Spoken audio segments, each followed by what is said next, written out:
Now, have you heard the saying, don't dig a hole for yourself? Well, guess who hasn't? China. Because Beijing is digging a hole.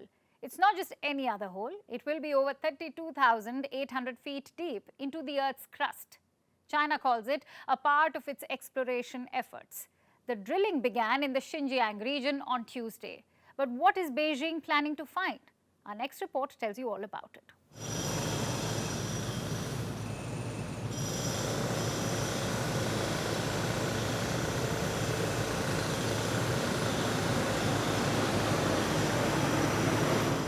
China is drilling into the Earth's crust, digging a 32,808 feet hole. Once done, it'll be the country's deepest ever borehole.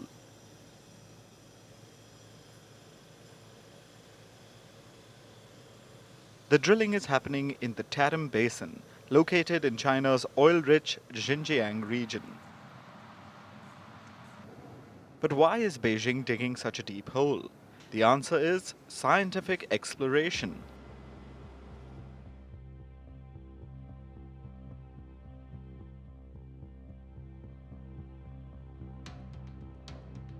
China wants to study the areas of the planet, ones that lie deep below the Earth's surface.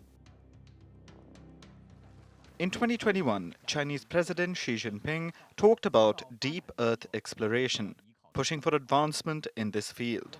This expedition is a step towards that. Not just that, it'll help China unearth rich minerals and even energy resources. On top of that, it could also help evaluate risks of disasters, like earthquakes or even volcanic eruptions. So, how exactly do you drill a hole this deep into the Earth? According to Chinese media, the drill has a design depth of 11,100 meters. That is over 36,000 feet. So it'll drill into the ground, penetrating over 10 continental strata, which is basically layers of rock. What the drilling aims to reach is the Cretaceous system, rocks that date back 145 million years. Now, the drilling process is not without its own challenges. There's a harsh environment on the ground. Once you go deeper, the conditions worsen. The further you go down, the higher the temperature gets. Sometimes it even gets too hot to go any further. But this isn't the first time this is being done. In fact, this isn't even the deepest hole that's being dug. That honor lies with Russia's Kola super deep borehole. That one was dug over a period of 20 years. The drilling process began around 1970. It reached a depth of 40,230 feet in 1989. But work on that borehole stopped in 1992. That's because temperatures touched 180 degrees Celsius. With the collapse of the Soviet Union, the project soon shut down 3 years later. Not just that, the United States and Germany too attempted to do the same. The US began Project Mohole in the early 1960s, but it was soon called off due to skyrocketing costs. Germany too attempted to pull off the impossible in 1990. Even that project was soon shut down. So, will China be successful where others have failed? Only time will tell. There's bad news for the United States in West Asia, or should I say, more bad news. This time, courtesy the United Arab Emirates. Here's what they've done. The UAE has pulled back from a US-led maritime coalition. It's called the CMF, or the Combined Maritime Forces. Some background first. The CMF is a coalition of 38 nations. Its job is to tackle maritime threats in the Red Sea and the Gulf. Things like smuggling and piracy, but unofficially, it's also meant to counter Iran. The UAE says it withdrew from the CMF 2 months ago, but the CMF website still mentions the UAE. So it's not clear what the situation is, whether the UAE has pulled out from the coalition or just the operations. Either way, it's a big blow to the US. The question is, what led to it? Well, the US media is floating a theory. Here's what the Wall Street Journal reported on Tuesday. It blames the recent tanker seizures by Iran. 2 oil tankers were seized in the last 2 months. The Wall Street Journal says the UAE was not happy with the US response. They wanted something tougher. Could that be a reason behind this withdrawal? Possible.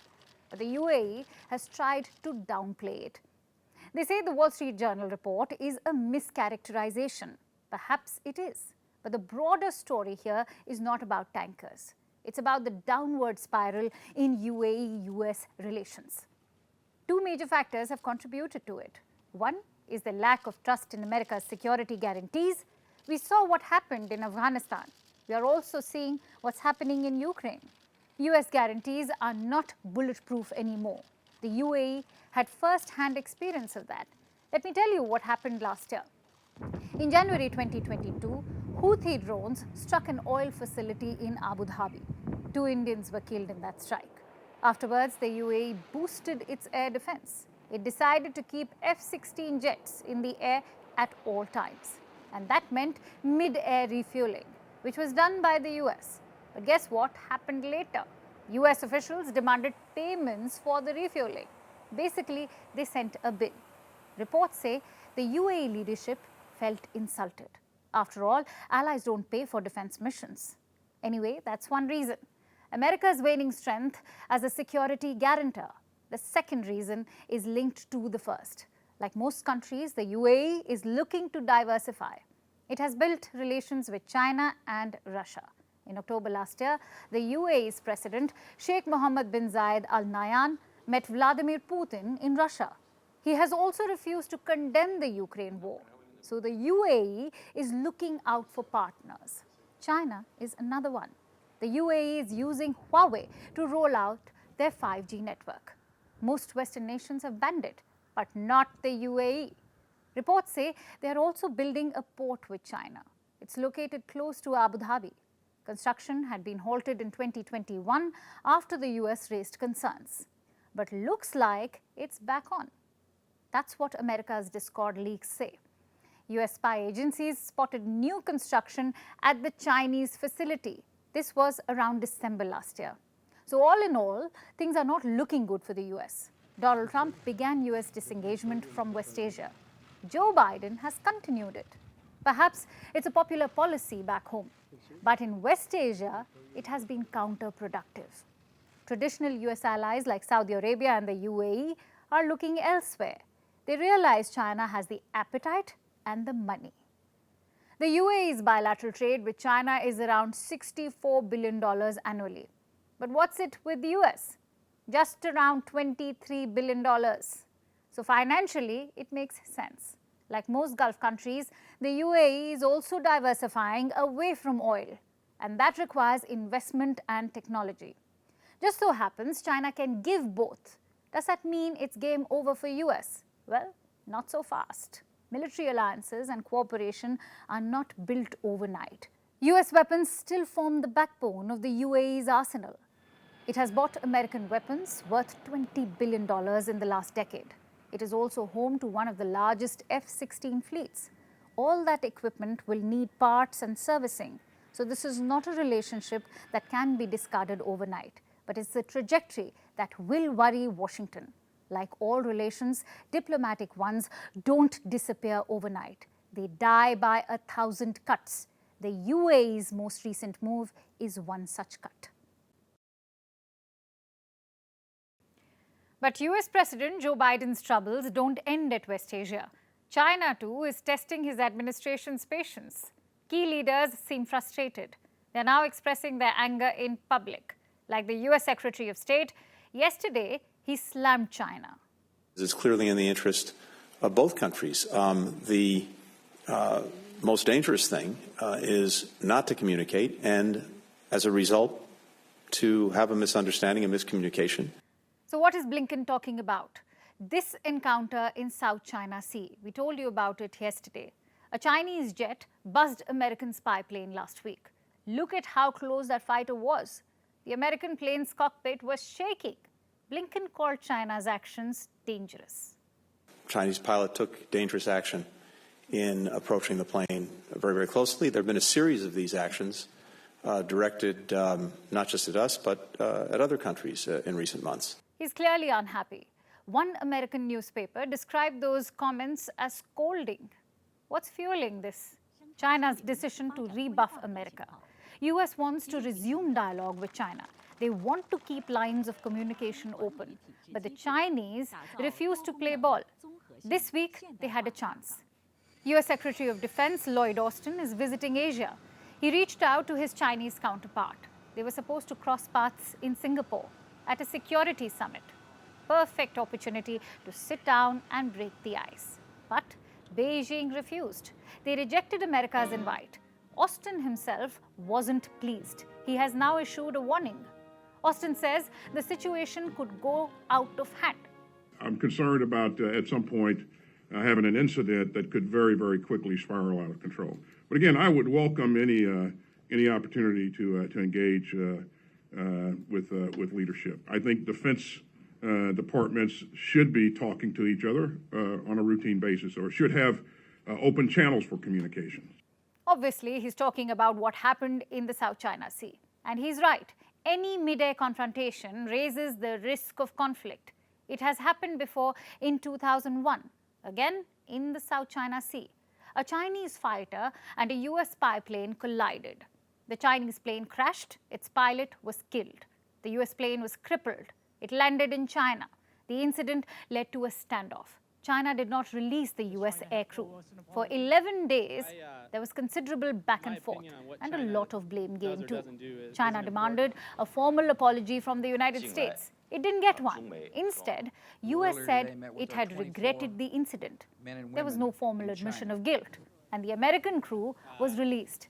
That's how the standoff ended. What would happen if the same nightmare were to repeat? It will not be the same. A lot has changed. China now has a much bigger economy, and its military has undergone sweeping modernization. In terms of pure numbers, China has the world's largest navy.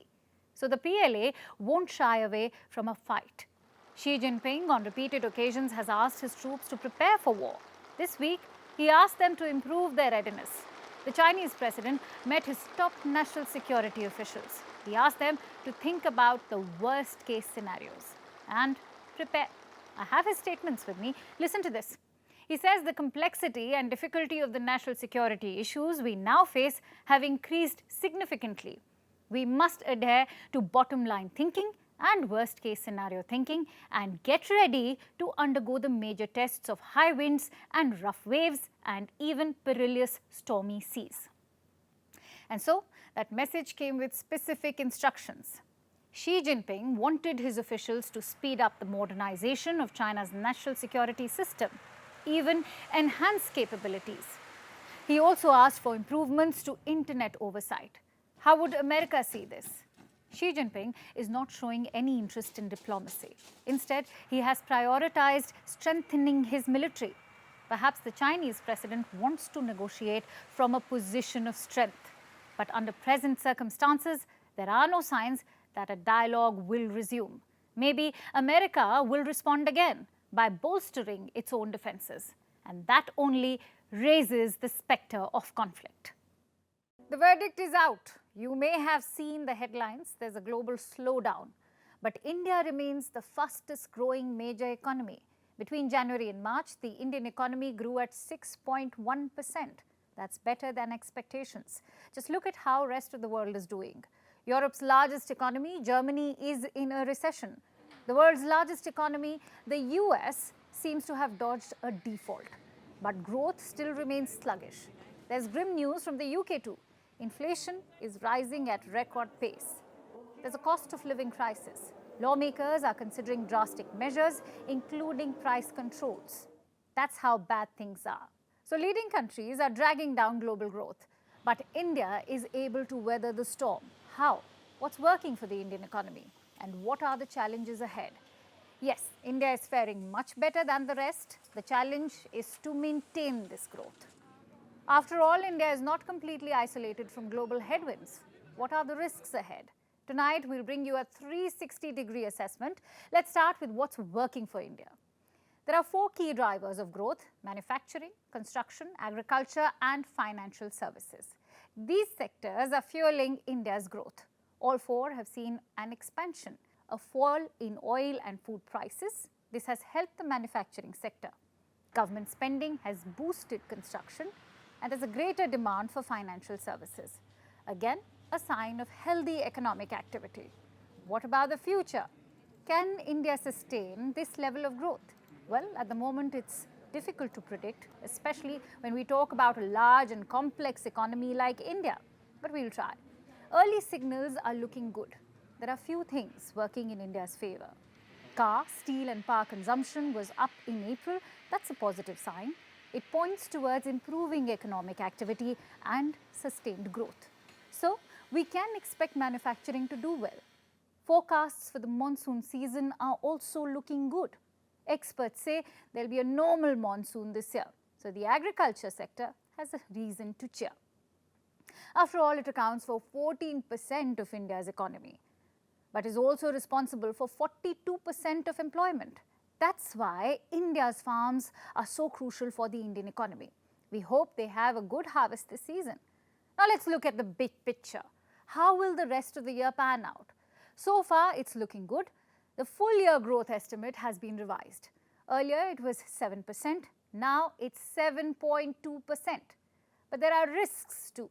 The Indian economy is not completely immune to global challenges. We've touched on this briefly in the past too. The global picture is looking grim. Germany's recession is putting pressure on Europe. In America, the US Central Bank isn't ruling out a mild recession. China was supposed to be on a recovery path, but it is stuttering. Countries like Singapore are reporting a contraction too. So how do these developments impact India? For starters, exports from India might fall. In fact, it's happening already. I have some data. Merchandise exports have shrunk by 3.7%. In April this year, goods contracted further by 12.7%. What explains this downturn? When there's a slowdown, it affects consumer spending.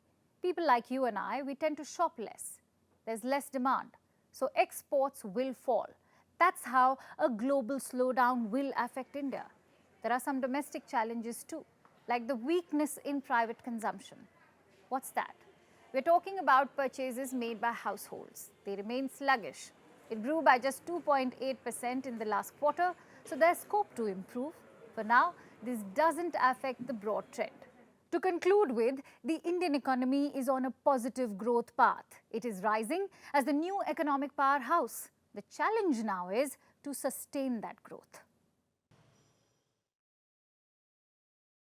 It's day 2 of the Nepalese Prime Minister's visit to India. As they say, it was a moving day. Prime Minister Prachand met Prime Minister Modi today. They held extensive talks on a number of issues: the border, trade, transit, power generation, cultural exchanges. Everything was on the table. Like I said yesterday, this visit is all about resetting ties. So has that been achieved? From the looks of it, yes. Both leaders inaugurated a new railway line. It connects India to Nepal. They also announced new hydroelectricity projects and pipelines. A major power trade deal was also announced. India will buy 10,000 megawatts of power from Nepal in the next 10 years. There's more good news. Nepal has received permission to export power to Bangladesh. You see, Nepal and Bangladesh don't share a border, so they need India's grid to trade electricity. Today, New Delhi granted that permission. Nepal has also been given access to India's inland waterways. Again, this is very important. Nepal is a landlocked country, so access to waterways is a cornerstone of their economic policy. Those were the important announcements after the meeting. Listen in to the Indian Prime Minister describe the trajectory of India-Nepal ties. 2014 में कार्यभार संभालने के 3 महीने के भीतर मैंने नेपाल की अपनी पहली यात्रा की थी। उस समय मैंने भारत नेपाल संबंधों के लिए एक हीट फार्मूला HIT दिया था। हाईवेज, आईवेज और ट्रांसवेज आज 9 साल बाद मुझे कहते हुए खुशी है कि हमारी पार्टनरशिप वाकई में हिट है। This was the good bit. But what about the differences? India-Nepal ties have been strained recently by border issues. Nepal's former Prime Minister, KP Sharma Oli, unilaterally claimed Indian territories. Were those issues discussed today? Yes, they were. But the tone was encouraging. The Nepalese Prime Minister called for a resolution based on bilateral channels. Prime Minister Modi also promised to resolve all border issues. Listen in. हम सभी मुद्दों का, चाहे boundary का हो या कोई और विषय, सभी का समाधान करेंगे. Prime Minister Modi ji and I discussed the boundary matter. I urge Prime Minister Modi ji to resolve the boundary matter through the established bilateral diplomatic mechanism. Another contentious issue is that of the Gorkhas. They are Nepalese recruits who serve in the Indian Army. It's a long-standing practice from the colonial days, almost 200 years old. But recently, Nepal halted the recruitment. Why so? Because of India's Agnipath scheme. New Delhi decided to limit the number of permanent commissions in the military. This angered Nepal, so they decided to halt the recruitment. Prachand was expected to take up this issue with Prime Minister Modi. He was expected to push for better terms. But did he? India says no. The issue of the Agniveer scheme and Gorkhas was not discussed. So the thrust of today's meeting was clear. Focus on the positives, build on the deliverables, and minimize the differences, which is good news for India-Nepal relations. Recently, China has been making inroads into Nepal. There was even speculation of Kathmandu picking Beijing over New Delhi. In that context, this visit is important. Prachand appreciated Prime Minister Modi for his neighbourhood first policy. He also praised India's presidency of the G20 and the SCO. The good news is, New Delhi is not taking this relationship for granted. It's not falling back on just cultural and historical links. It's looking forward as well. And now let's talk about something else that always courts controversy. Amazon, the house of horrors brought to you by Jeff Bezos. The e-commerce giant's employees are angry once again. Workers descended upon the company's Seattle headquarters. They were up in arms yet again. So what were they angry about this time? A lot, actually. A diverse bunch of problems brought the workers out. First, there's Amazon's return to office mandate. The firm is being quite inflexible about it. It's causing a lot of resentment among the staff. Second, there's Amazon's recent firing spree. The company has laid off about 27,000 workers. The ones still left are not pleased. And third is climate change. Amazon recently backtracked on its climate commitments, and the employees are not taking it lying down. All these issues merged at the Seattle protest. Here's more. This is the Amazon headquarters in Seattle. And this is what was happening around it yesterday. The people you see are Amazon workers. They have decided to stage a walkout. And it was to send a message to the firm. Well, actually to send multiple messages. The workers are protesting a variety of issues. The first is the return of work from office. As tech workers, we were told many times during the pandemic that we were doing our best work, that our productivity was high as it's ever been. We made so much money. And I'm not naive that the shift to remote work will take some adjustments within Amazon, but the benefits far outweigh those adjustments. Today, we're here because a lot of Amazonians feel in their gut that something is not right with the company. And there are a lot of signs of this, such as a rigid, one-size-fits-all return to office mandate. That's not the only issue, though. There's also Amazon's recent firing spree. The company has laid off about 27,000 workers in the last few months. It has also got people riled up. They're protesting the callous nature of the company. They're fighting back against the diktats from management. So far, the options that seem to be given are do what you're told or quit. And that's why we're here, because I'm not going to quit and I'm not going to do this. Protests over both these issues are quite understandable. The work from office mandate and the rampant layoffs affect employees directly. But the Amazon Seattle protesters also have another cause, an even bigger, more holistic reason to march. They're protesting to protect the environment. Amazon's carbon emissions have increased 40% since the climate pledge was first announced. And that's That's while severely undercounting and underreporting the emission numbers. The climate pledge she's talking about refers to Amazon's promise to cut emissions. Amazon had earlier said it would make all shipments net zero for carbon emissions by 2030. That was always going to be tough. Remember, every Amazon delivery uses a lot of fossil fuels. Planes, trucks and vans move packages all over the world. That means the company has a massive carbon footprint. It will take a complete overhaul to change that. And Amazon is not willing to walk the talk. So instead, it has shifted the goalposts. It has vowed to deploy 100,000 electric delivery vehicles by 2030. It still plans to go carbon neutral eventually. But now the deadline is 2040. And as we've seen, this isn't set in stone. Amazon's employees aren't having it, any of it. Neither the climate catastrophe nor management's mandates. I'm out here because I refuse to just sit idly by while mandates are dictated from above down that don't make sense and hurt the planet, hurt families and individual lives, and just to get us into a seat at the office for their tax incentives. I'm not here for it. So looks like Amazon's bubble of troubles is only set to grow. And we now move to Japan. Hope you remember the devastating earthquake and tsunami that struck Japan in 2011. It continues to haunt not just Japan, but its neighbors too. This time, the scare is over nuclear wastewater. In 2011, the Fukushima Daiichi nuclear power plant was destroyed by a massive tsunami. 3 reactors of that nuclear plant suffered a meltdown. And over the years, the plant operators' woes have gone from bad to worse. It now has over 1 million metric tons of nuclear wastewater on its hands. And now, it needs to dispose of this water on an urgent basis. Just because the Fukushima nuclear plant is running out of storage space. But where will this water be disposed of? In the Pacific Ocean. That's what's led to a major controversy. Also, a PR crisis for Japan. Our next report tells you all about it.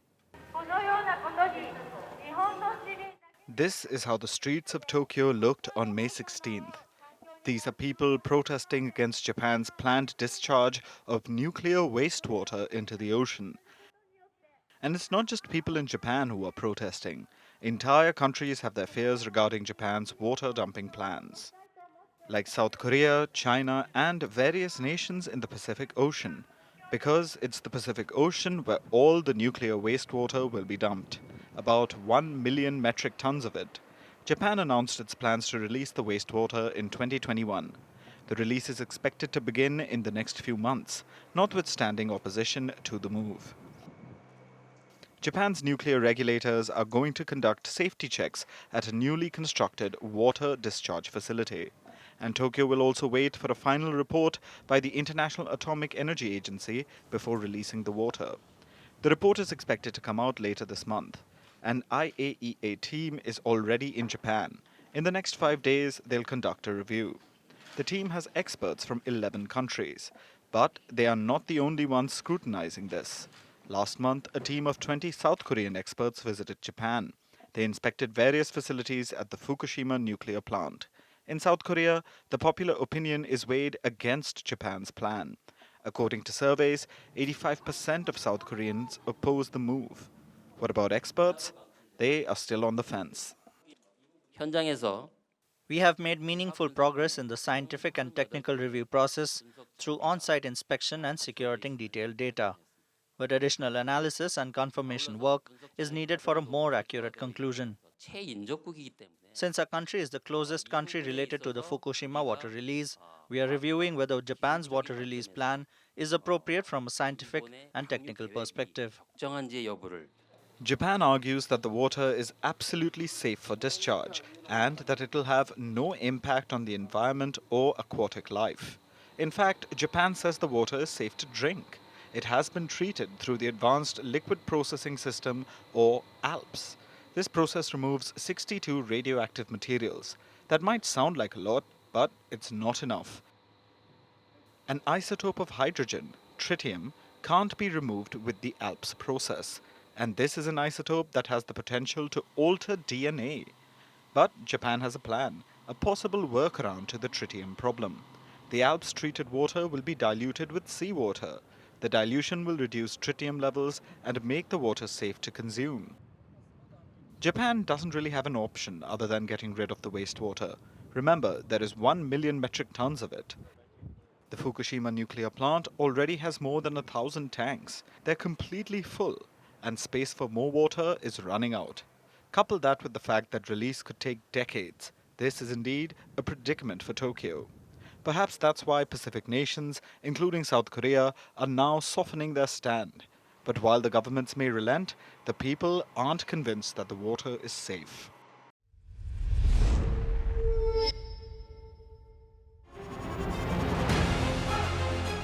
Email exchanges from inside the BBC, they talk about the risk of violating Indian laws. It's easier to rake up the freedom of speech debate, but does it give anyone a free pass to knowingly violate the law? America supports India because it needs India's support in return. And India is working with the US because it suits India's interests. This is how geopolitics works. Last night, he diffused a crisis with his defense minister. But today, Netanyahu was confronted with a new problem. His cabinet seems to have rebelled against him. The UK is looking at the Indian subcontinent to fill its coffers. That India seems to be negotiating from a position of power, like a partner and not a former colony.